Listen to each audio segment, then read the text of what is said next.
Alex said before, this is day 29, and we have made it to my hometown, my old stomping ground, the village of Los Ranchos de Albuquerque, New Mexico. It's where I grew up. We're at the El Camino Motor Lodge in Los Ranchos, which happens to be right around the corner from the house I grew up in. It's like right over there. So let's go out. I'll show you a little bit of Los Ranchos at night. This is the Motor Lodge, the El Camino Motel. See the sign here? Some of my earliest memories in life were of that sign. And this hotel has been here, I'm not really even sure, as long as I can remember, but I mean probably since at least the 50s, I'm sure. And this is the first time I've ever stayed here.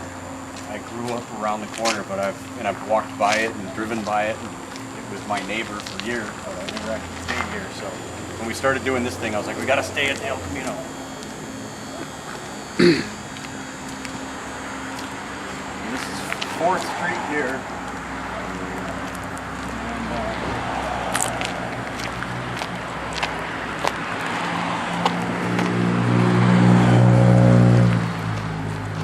Right across the street over there, can you see the sign, Alex? Yeah. Is the El Camino dining room. Come over this way. We had breakfast there every Sunday from 1978 till about 1994. So this is my old neighborhood. You know. And tomorrow we're gonna take a walk down the street to my old street. And I'll show you the house where Ghoul Inc. actually became a thing, where I actually started where I started making movies and stuff, and where I came up with the idea of Ghoul Inc. Productions. So, yeah.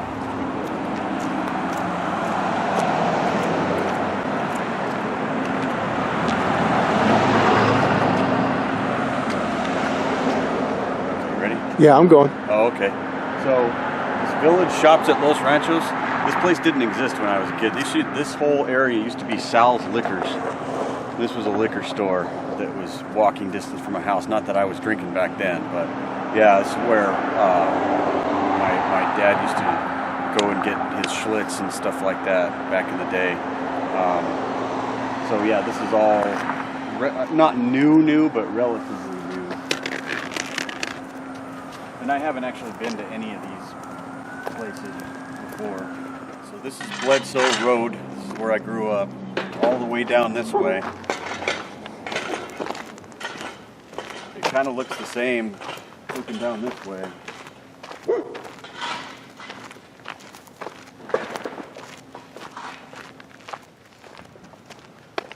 So my friend Sarah that lives in Pennsylvania that we met earlier on the trip, this was her house here. This is where she grew up, and then there's a guest house in the back, and that's where her grandfather lived. And his name was Phil, but he told all the kids in the neighborhood to call him grandfather. So, and he had, this was like in the early 80s, he had the biggest VHS collection. He was like a pirate, like a video pirate. He would go and rent all these movies and make copies. And you'd go into his place, and he just had like a wall full of movies, and he would make copies of it for us, all the Disney movies and everything else. He was always making videotapes for the kids and stuff. So it was pretty cool. Yeah, but that's Sarah's house there, where it used to be Sarah's house. Okay, so this is my house that I grew up in. My dad and my Uncle Rich and their crew built this house in 1978, just shy of my 3rd birthday. We finished this house.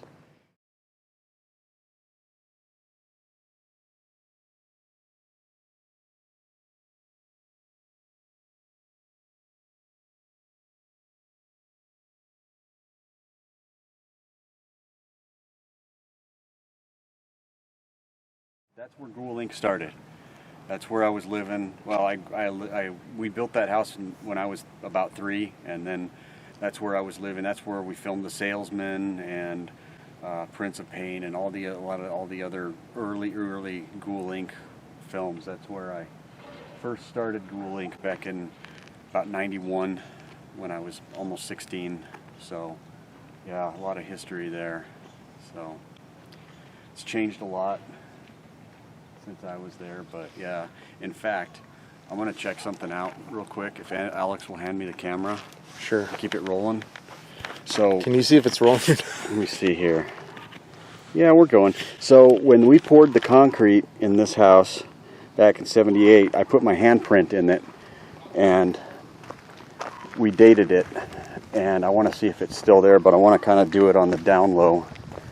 So if you'll bear with me real quick, Alex, I'm going to run over here real quick and see if it's still there. All right, I'm sure it is, but...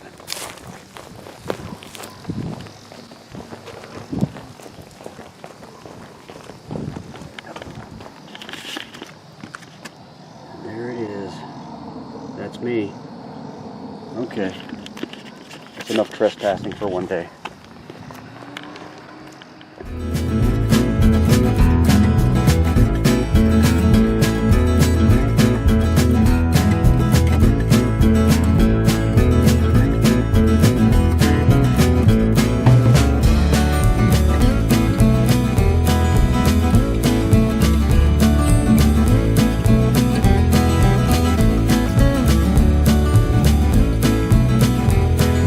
Okay, well, what do we got there? This one's Stumpy and this one's Scratchy. Okay, Female.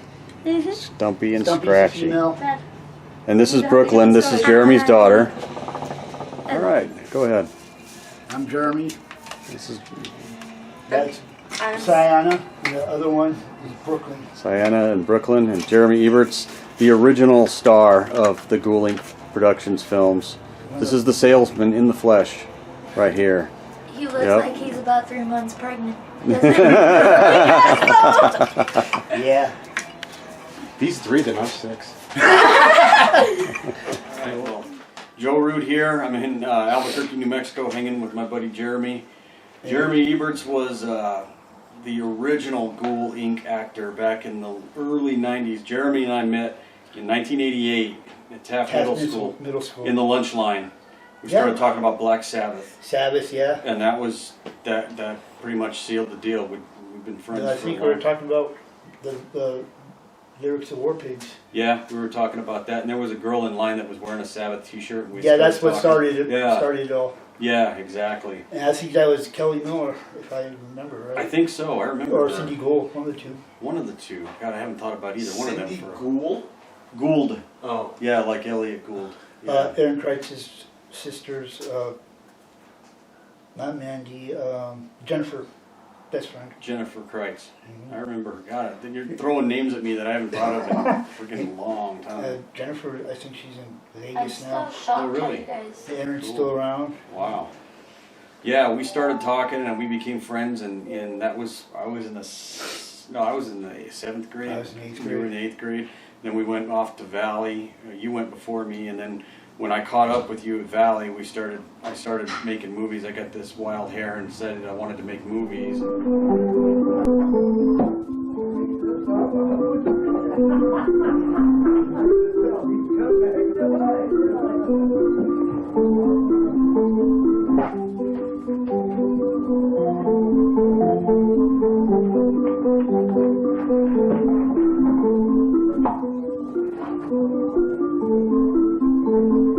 We started making movies. I saved up, bought my own VCR, and hooked it up to my parents' VCR so I could edit by, pushing like play and pause and record and pause, and then trying to time it just right. That was the fun part. Every Like, once in a no, while, and yeah. trying to figure out the still shots of the beach camera. Yeah, That was fun. It was definitely very low budget, no budget, old school. Oh, you could know. tell Yeah. right off the bat. And then we did we did the Salesman, First. which was we have that on the Abode of Mad Tales special features, and that was fun because it was my sister, my niece, and my sister's best friend played these 3 girls that were wandering around, and there was this escaped mental patient that was dressed up like a door-to-door salesman that was stalking them throughout the whole movie. Little brought down. When you knocked, he thought you were the Candyman. Don't get thrown out. All the way out. Look.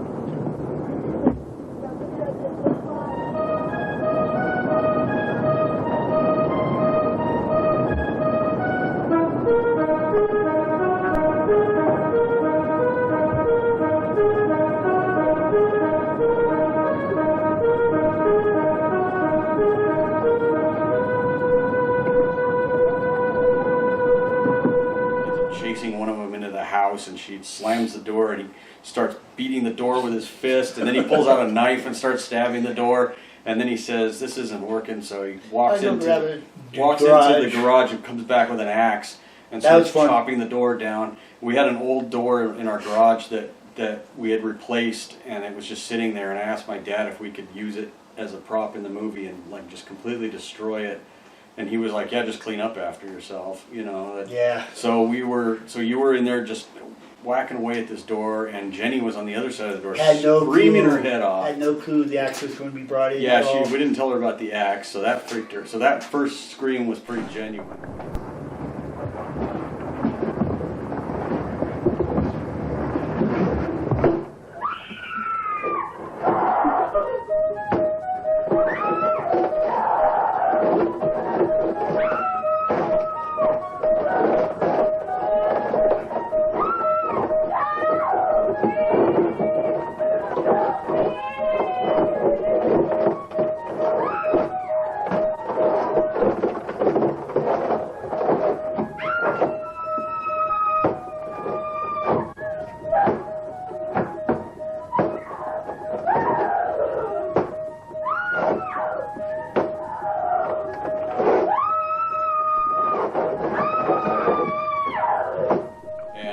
You know what always kind of bothered me about that, like in hindsight, was that we lived in a pretty nice neighborhood, but after there was this 12-year-old girl screaming her head off for like 20 minutes straight, and nobody called the police.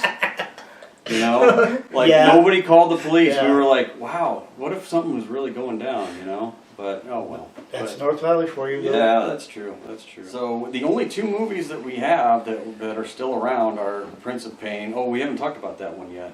So The Prince of Pain was the one where, honestly, it's not my favorite thing that we ever did, but you know, for what it was kind of fun. But, so he plays a kid whose neighbor is a vampire. Yep. And he decides to go.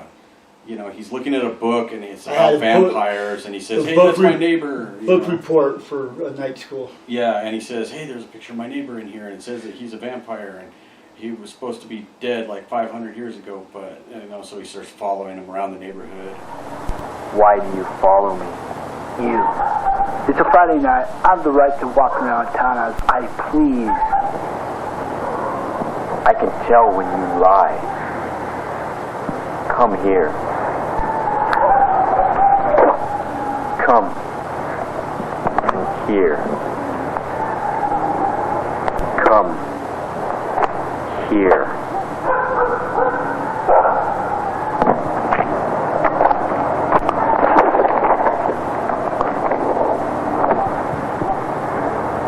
I have you in my power,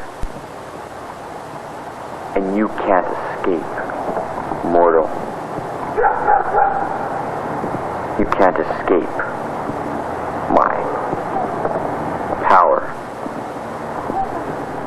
I played the vampire. I was the vampire. I killed him. The funny thing about that was it's supposed to be like this centuries-old vampire, right? But it was played by a kid that was like 16 with like zits all over his forehead and everything, you know, which was me. But to be fair, vampires don't age. That's true. That's very So true. you never know if he got turned into a vampire when he was 16 and his face acne and he went away when he was... How much would that suck to be a perpetually 16-year-old vampire that like never gets over his acne? That would suck. That would suck. That would be terrible. And Brooklyn thought, because she saw The Prince of Pain, and she thought I was tall because we made it look like I was tall, because like we shot it like up at me and stuff, so I looked like I was tall. And she just met me for the first time, and she's like, "You're not tall," you know. It's like, "I thought you were tall." I'm like, "I've never been tall. Trust me. I stopped growing when I was your age. You know, I hit this point, and I was like, "Yep, you're done." Yeah, I mean, none of us are spring chickens anymore. Yeah, so. That's right. Say it louder so the heck can't. Old farts. Yeah, old farts. Hence all the gray Hey, hair. you might as well own it, right? If you know. Yeah, I'm old. I admit that. Yeah. But I can still run some of these kids. That's Mr. Hobbles. All right, cool. Thanks for talking to me. No problem, man. Appreciate it. Good Yeah. to see you. Yeah. You gotta do another movie. We're real gonna do soon. we're gonna do the Or- Spawn of the Salesman, and we're gonna have Jeremy's girls play like the salesman's daughter. Yeah. Totally down for that. Yeah. Totally. Yeah, that'd be cool. And they'll all have their own weapons, and they'll be chasing. We'll see if we can get Jenny to come back and run away from the guys and scream and everything like that.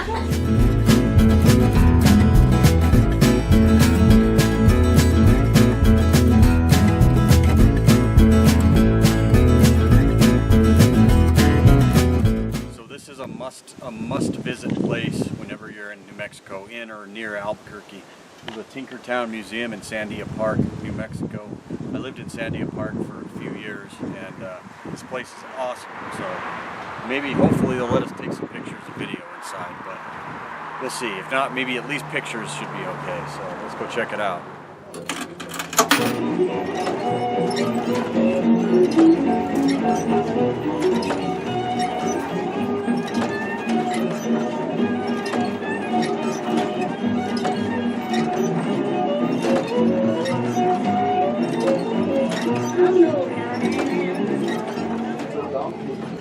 Good morning, too.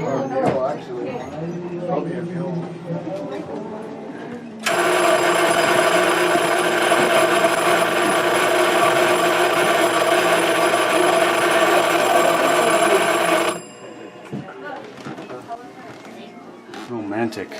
All right. There's proof.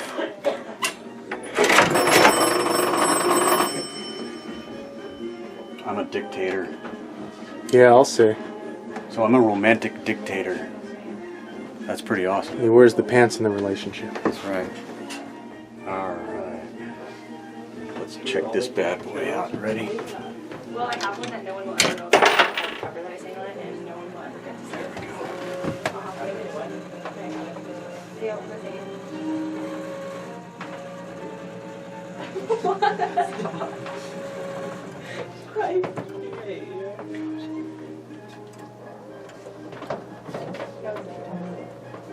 Here's the mummy.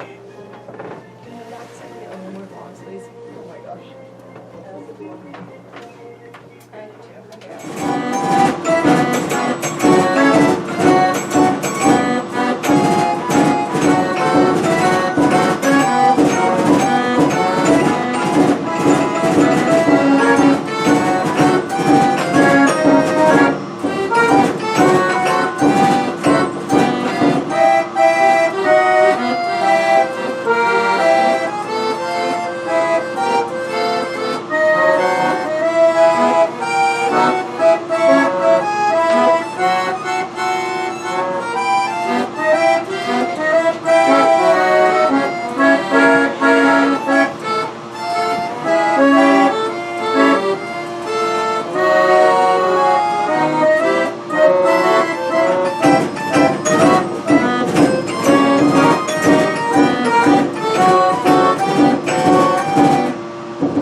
Got all of that. I did. Okay, I'm gonna have to pull that audio and use it somewhere.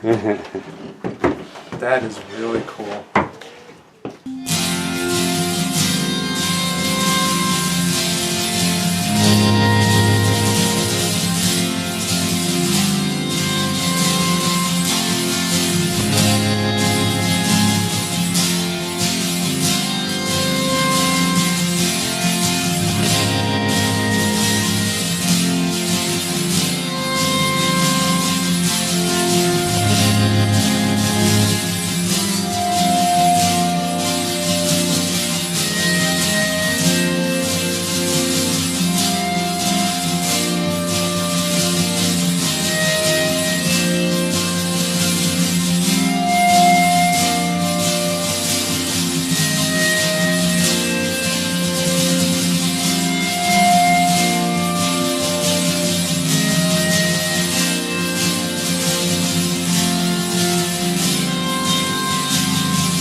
So there's Albuquerque down there. We're at the top of Sandia Crest, 10,678 feet.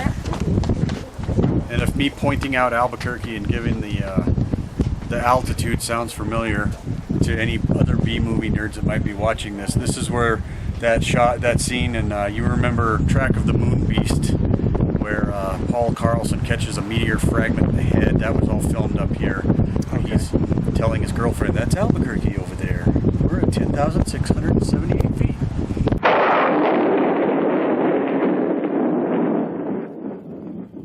You see quite a distance up here. Although we've got a lot more air pollution than we're used to. That's Albuquerque over there. And that road leads to Santa Fe, northeast. And the river's over there. Paul, where are we exactly? I'm sorry. We're on the top of Sandia Crest.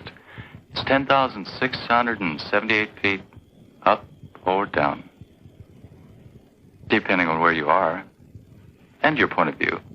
I used to work here at the Sandia Crest house a long time ago, back 2003 to 2005.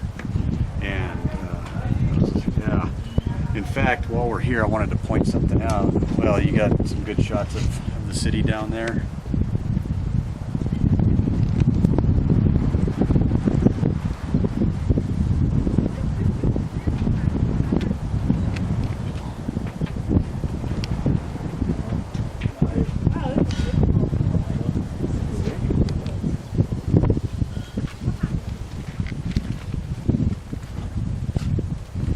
So let's go over here. I want to show you something. So the rosy finch is a bird that migrates up here in the wintertime from as far away as Canada. And there's like three different kinds of rosy finch, and this is one of the only places in the world you can see all three of them at the same time. And that was a young kid named Ryan that was an avid birder that used to organize bird watching things up here at the Crest. He was a high school kid. I think he went to Sandia Prep. Nice kid, real just passionate about birds. And anyway, several years ago when I was still working up here, he was killed in a car accident. He and his friend Raymond were on a bird watching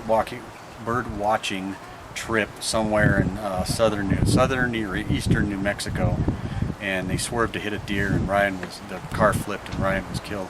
But they put this plaque up here for him, which I think is fantastic because he was just such a neat kid. August 27, 2005 was when he passed away. And I remember seeing him up here giving lectures to people. He's 17, he's giving lectures about birds to people that are in their 60s, and he's just just getting into it, So that's, I'm glad that they were able to put that up here.